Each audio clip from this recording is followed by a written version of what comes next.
स्वागत है दोस्तों हमारे YouTube चैनल मार्क्सवाद और हिंदी साहित्य डॉक्टर शेख नज़ीर।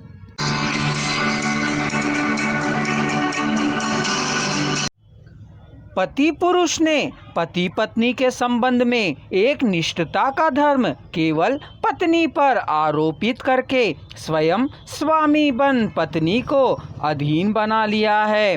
नारी शोषण के संबंध में मेनका यह प्रगतिशील चेतना का संदेश नारी की पराधीनता और नारी पर पुरुष के प्रभुत्व को पुष्ट करता है।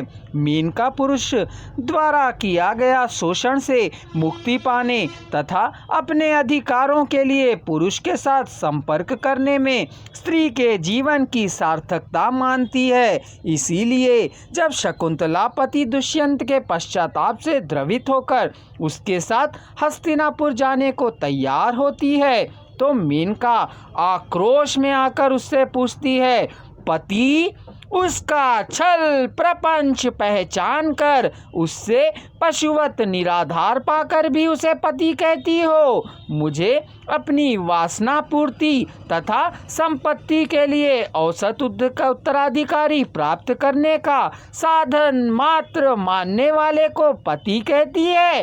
तूने उसकी प्रवृत्ति, उसकी प्रकृति और स्वभाव को अभी तक नहीं पहचाना। इस प्रकार मेनका मार्क्सवादी विचारकों की अप्सरा बनकर सामने आती है। वह आत्मरक्षा, आत्मसम्मान और आत्मनिर्भरता के अभाव में शकुंतला के पतिव्रत धर्म को आत्महनन का कारण मानकर श्राप तक दे देती है। उसका यह परिचय मूलतः मार्क्सवादी चेतना का परिचय है। इस प्रकार यशपाल ने युगों से दलित नारी को अपने अधिकारों के लिए संघर्ष करने की प्रगतिशील प्रेरणा मेनका के माध्यम से दी है। उपन्यासकार ने मेनका की सृष्टि भौतिक युग की अप्सरा के रूप में की है। दूसरी ओर राजा दुष्यंत के स्त्री भोग वृत्ति तथा राज्य की उत्तरदायित्व की आकांक्षा के कारण आदि के चित्रण के माध्यम से लेखक ने स्त्री पर पुरुष के द्वारा किया गया परंपरागत शोषण को अनावृत कर उस पर पाठक का आक्रोश जगाया है। इसीलिए लेखक की एक सहज कल्पना का प्रतिरूप पड़ता है। उपन्यासकार भी को उसका चित्रण एक सामंतवादी व्यक्ति तथा पूंजीवादी व्यक्ति के रूप में इसलिए करना पड़ा कि पाठक दुष्यंत की चारित्रिक दुर्बलताओं के प्रति आक्रोश कर बैठे।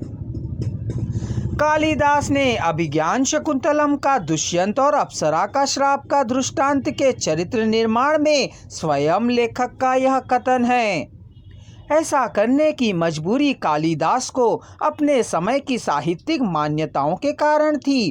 तात्कालीन साहित्यिक मान्यताओं के अनुसार कथा अथवा नाटक के नायक का देवता, राजा अथवा आदर्श पुरुष का होना आवश्यक था। आधुनिक लेखक ऐसे साहित्यिक नियमों से मुक्ति पा चुका है। निश्चय ही वह शकुंतला के संकट के लिए उत्तरदायी कारणों पर और व्यक्ति के प्रति आक्रोश प्रकट करेगा।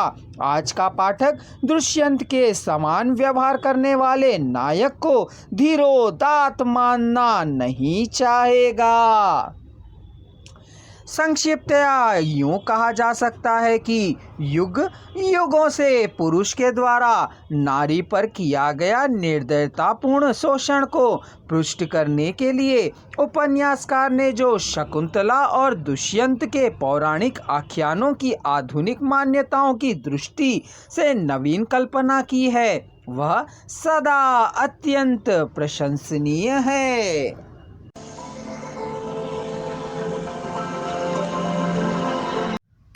इस विषय पर और अधिक जानकारी के लिए हमारे अगले वीडियो को अवश्य देखें या कमेंट बॉक्स में दिए जा रहे लिंक को क्लिक कर एक ही स्वर में सुनें।